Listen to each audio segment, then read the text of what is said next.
selamat siang bersama saya Tanci Desi di podcast Gandaria Diskominfo Kota Pariaman.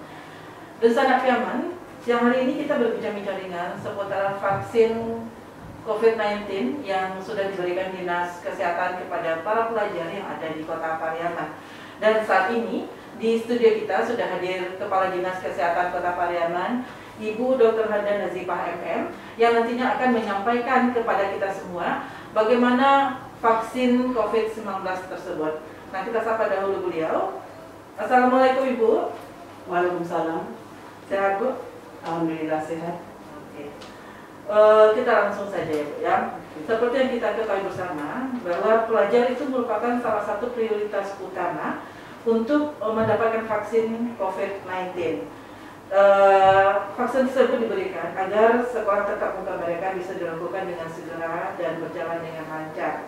Dan vaksin pelajar ini juga sudah diberikan oleh Dinas Kesehatan Kota Pariaman kepada mereka. Yang kami ingin ketahui Bu, sejak kapan vaksin untuk pelajar ini dimulai dan apakah sudah ada edukasi ataupun sosialisasi sebelumnya kepada para pelajar tersebut supaya mereka mau divaksin dan tidak merasa takut lagi dengan berita-berita hoax yang beredar di luaran selama ini. Dan seperti apa juga Dinas Kesehatan memberikan edukasi kepada pelajar tersebut. Baik, terima kasih Bu Desi. Untuk vaksin, saya kira apa itu vaksin, kemudian apa manfaatnya secara umum kita sudah tahu semua.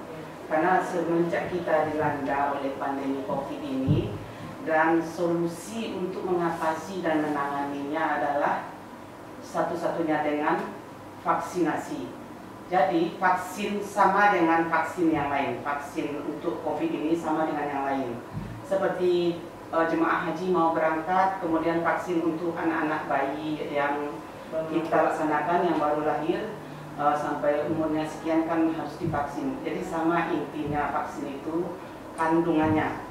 Kemudian untuk pelajar di Kota Pariaman memang sangat kita harapkan agar anak-anak kita semua bisa dan mau divaksin untuk menghadapi tatap muka. Karena kita sudah merasakan semua dan para orang tua termasuk kita bagaimana kita mengurus anak di rumah dan belajar di rumah, betapa ribet dan repot rasanya orang tua ketika anak dirumahkan dan belajar di rumah. Nah, tentu harapan kita semua anak-anak bisa belajar kembali. Satu-satunya jalan adalah dengan vaksinasi. Sebab dengan kita laksanakan vaksin akan terbentuk imun kelompok atau herd immunity. Nah, dengan terbentuknya imun kelompok ini maka virus akan lemah dengan sendiri. Makanya semuanya kita harus divaksin. Kemudian vaksin untuk pelajar di Kota Pariaman sudah kita mulai semenjak Senin kemarin. Dan mungkin 2 minggu ke depan ini insya Allah yang untuk SMA ada 6 SMA di Kota Pariaman dan 5 SMK di Kota Pariaman bisa kita vaksin semua. Dan alhamdulillah kemarin Senin kemarin di SMA 1 Pariaman cukup banyak. Satu hari itu ada 450 orang. Kemudian berlanjut besoknya. Kemudian juga di SMA 3 Pariaman juga lebih dari 500 orang. Dan mudah-mudahan mengikut juga SMA, SMK yang lain. Insya Allah 2 minggu ke depan ini selesai. Kemudian kita akan turun nantinya ke SMP yang umurnya 12 tahun ke atas. Jadi anak-anak yang akan divaksin itu umurnya 12 tahun ke atas. Iya. Untuk pemberian vaksin tersebut khusus untuk para pelajar gitu ya. Apakah ada vaksin merek tertentu yang akan diberikan kepada pelajar atau apakah vaksin yang digunakan sama seperti yang kita dapatkan seperti Sinovac atau AstraZeneca dan lain-lainnya. Nah, seandainya vaksin tersebut diberikan kepada pelajar dan tubuh mereka tidak menerimanya sehingga terjadi reaksi setelah vaksin atau yang dikenal dengan kejadian reaksi pasca imunisasi atau KIPI. Nah, seperti apa Dinas Kesehatan menyikapi hal tersebut Ibu? Karena kita tahu tidak semua orang mempunyai daya tahan tubuh yang sama.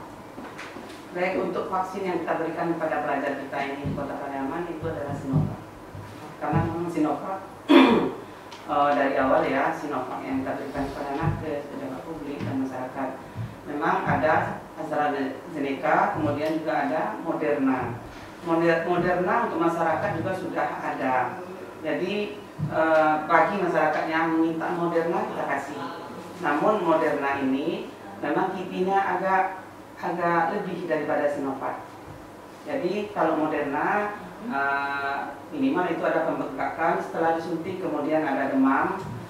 Itu kan sudah kita coba kepada tenaga kesehatan kita. Nah itu kipinya agak nampak gitu ya. Tetapi tetap kipinya kipi ringan namanya. Kemudian yang sekarang tadi kan memang Sinovac. Kemudian untuk kipi ini apapun imunisasi yang kita berikan memang ada itu kipinya ya, tergantung kepada imun tubuh masing-masing. Nah, walaupun ada gejala kipi itu misalnya seperti demam dan segala macamnya itu cuma 2 atau 3 hari nanti sembuh.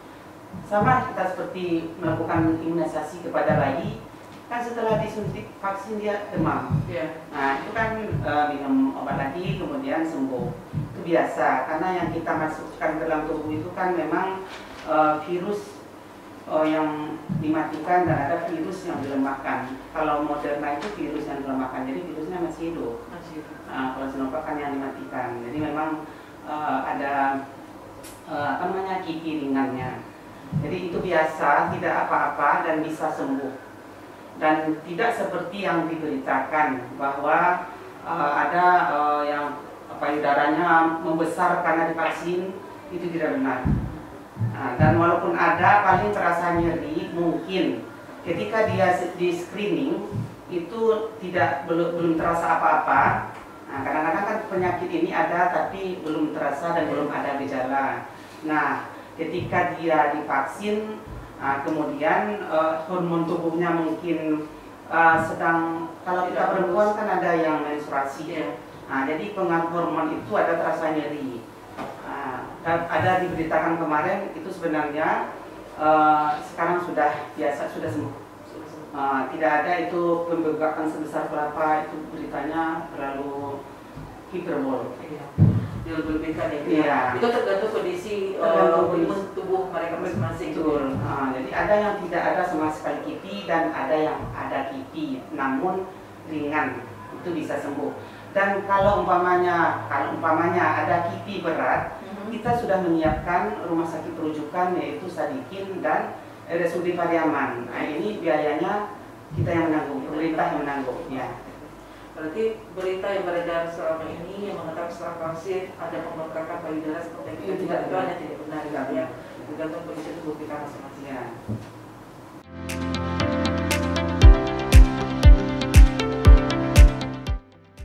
Masih bersama saya Taci Desi di podcast Jandorian di Kominfo Kota Pariaman bersama narasumber kita Ibu Dr. Handa Nazifah MF, Kepala Dinas Kesehatan Kota Pariaman. Kembali Bu, kita berbincang-bincang tentang vaksin COVID-19 untuk pelajar ini.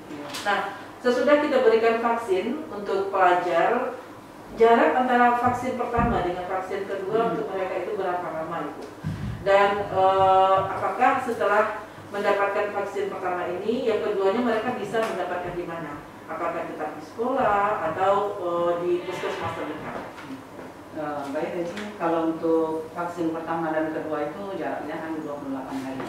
Jadi vaksin pertama misalnya hari ini, kemudian 28 hari lagi vaksin kedua. Dan anak-anak boleh melaksanakan vaksinnya ke puskesmas yang ada di Kota Pariaman yang terdekat bagi mereka tinggal. Sebab kalau kita kondisikan lagi kan nanti agak susah, tim kita juga terbatas. Jadi bisa anak-anak nanti ke puskesmas karena setiap hari kita selalu melaksanakan vaksinasi di 3 puskesmas, minimal 2 puskesmas 1 hari. Jadi infonya bisa kita dapat di Facebook Dinkes dan Instagram Dinkes. Jadi silakan nanti dilihat di situ kapan di puskesmas Kuretaji, kapan di puskesmas Marungi, itu sudah ada jadwal di sana. Kalau untuk target sendiri Bu, untuk vaksinasi pelajar ini seperti apa target yang ingin dicapai oleh Dinas Kesehatan dengan vaksinasi ini terhadap pelajar? Ya, jadi kalau untuk target ini tadi kalau kami lihat ada 6 SMA di Kota Pariaman dan juga ada 4 SMK di Kota Pariaman, itu jumlahnya lebih 4.400-an. Jadi alhamdulillah dengan kita laksanakan vaksin pelajar ini kemarin persentase vaksin kita jauh meningkat. Jadi sekarang sudah mencapai 20,46% sampai hari kemarin. Nah, mungkin kalau selesai pelajar ini divaksin semua, ini bisa lebih meningkat tajam lagi karena jumlahnya cukup banyak juga. Kemudian juga tentu kepada anak-anak kita ini setelah divaksin, kalau bisa jangan melaksanakan tugas yang berat-berat dan jangan begadang. Nah, sebab kalau melaksanakan tugas yang berat-berat kemudian begadang, nanti sakit lagi, kemudian vaksin lagi yang disalahkan. Nah, kami juga kemarin memohon kepada ibu dan bapak gurunya supaya anak-anak setelah divaksin jangan PR-nya terlalu banyak dulu. Nanti mereka mengerjakan PR terlalu larut malam, nah nanti sakit lagi. Jadi kita mengantisipasi itu saja, nanti masyarakat menyalahkan vaksin lagi, ya. Mengembalikan kembali mereka itu ya. Nah, kalau tadi kita kan berbicara tentang target yang ingin dicapai itu. Seandainya target tersebut tidak tercapai, seperti apa Dinas Kesehatan menyikapi hal tersebut? Baik, seandainya tidak tercapai target, nah tentu kita akan selalu mengedukasi dan terus mengedukasi dan menghubungi pihak sekolah supaya pihak sekolah gencar mensosialisasikan. Sebab sebelum kita laksanakan vaksin ini di sekolah-sekolah untuk pelajar ini, saya sudah menurunkan surat kepada puskesmas yang ada di Kota Pariaman agar masing-masing puskesmas melaksanakan sosialisasi vaksin di sekolah-sekolah yang ada di wilayahnya. Nah, jadi sebelum kita laksanakan vaksin ini, dari puskesmas tim kami sudah turun melaksanakan sosialisasi. Kami tentu selalu bekerja sama dengan TNI dan Polri. Jadi kita bersama-sama puskesmas, kemudian TNI, Polri melaksanakan sosialisasi vaksin. Dan kami rasa kalau memang kepala sekolah dan guru-gurunya komit untuk pelaksanaan vaksin ini, insya Allah ya sukses pelaksanaan vaksin pelajar ini di Kota Pariaman dan semua anak-anak mau divaksin. Terakhir Ibu, diminta seperti apa himbauan Ibu atau harapan kepada para orang tua murid yang mungkin enggan atau tidak ingin anaknya divaksin karena berita-berita yang beredar di luar gitu kan, dan juga kepada masyarakat Kota Pariaman agar mereka mau divaksin dan tidak termakan oleh isu-isu yang tidak bertanggung jawab tersebut.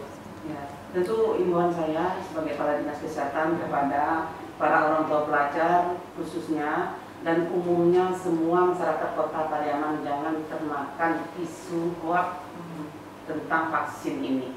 Sebab kemarin saya contohkan ketika saya sosialisasi, kenapa jamaah haji yang mau berangkat haji sebelum berangkat beliau ini semua divaksin, jumlahnya juga kalau di Indonesia tentu jutaan juga.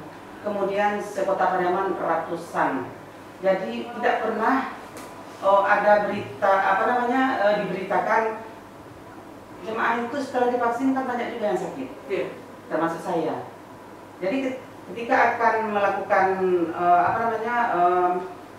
ibadah haji, sebelum berangkat kita dilakukan imunisasi, kemudian setelah imunisasi kita demam, kita pilek, kan diam saja semuanya. Jadi memang berita hoax inilah yang penyebabnya yang mengganggu rasanya ya kelancaran pelaksanaan vaksin kita ini. Jadi bagaimana supaya bersama Kominfo juga ini saya mohon berita hoax ini, bagaimana supaya kita berita sosialisasi vaksin ini lebih daripada berita hoax itu. Jadi sehingga berita hoaxnya akan lebur dengan sendirinya. Jadi ini yang pangkabalanya itu ya, membuat masyarakat semakin ketakutan. Kemudian ada yang sudah divaksin meninggal, ada yang sudah divaksin payudaranya membesar, ada yang sudah divaksin kejang-kejang, macam-macam di berita hoax itu tidak benar. Jadi saya contohkan yang jemaah haji ini, kan tidak pernah diberitakan kalau jemaah haji setelah divaksin lalu sakit. Ada juga sebelum berangkat kan dia meninggal, kenapa tidak pernah diberitakan? Dan apakah tidak dihubungkan dengan imunisasi yang dilakukan pada mereka? Nah, kan tidak ada pernah beritahuannya. Nah, ini memang berita yang hoax ini yang akan kita counter dengan berita yang benar. Jadi sehingga masyarakat semakin percaya pentingnya vaksin ini untuk melumpuhkan COVID-19 ini. Karena kalau semua masyarakat sudah divaksin, minimal 70% itu akan terbentuk imun kelompok. Sebab diserangnya si A sudah kuat, diserangnya si B sudah kuat, diserangnya si C sudah kuat. Akhirnya virus akan lemah dengan sendirinya. Itu Bu Desi. Baiklah, dan Sanak Piangan, itulah bincang-bincang dengan kita dengan Kepala Dinas Kesehatan Kota Pariaman, Ibu Dr. Handayani Nazifah MM. Semoga saja apa yang disampaikan beliau tentang vaksin COVID-19 itu bisa kita terima dengan berbesar hati dan juga bisa menangkal isu-isu yang tidak bagus atau isu-isu hoax yang beredar selama ini di masyarakat. Karena kita tahu vaksin tersebut diberikan kepada masyarakat, kepada kita semua adalah untuk menambah daya tahan tubuh kita, kekebalan tubuh kita terhadap serangan virus, sehingga kita bisa melakukan kegiatan kita dengan lebih baik lagi, walaupun tidak seperti biasanya, Ibu ya, tidak sama seperti biasanya, gitu kan. Dan mudah-mudahan kita semua bersama dengan Dinas Kesehatan Kota Pariaman, bersama dengan pemerintah Kota Pariaman mau menyukseskan vaksin COVID-19 di Kota Pariaman. Terima kasih, selamat siang dan Assalamualaikum warahmatullahi wabarakatuh.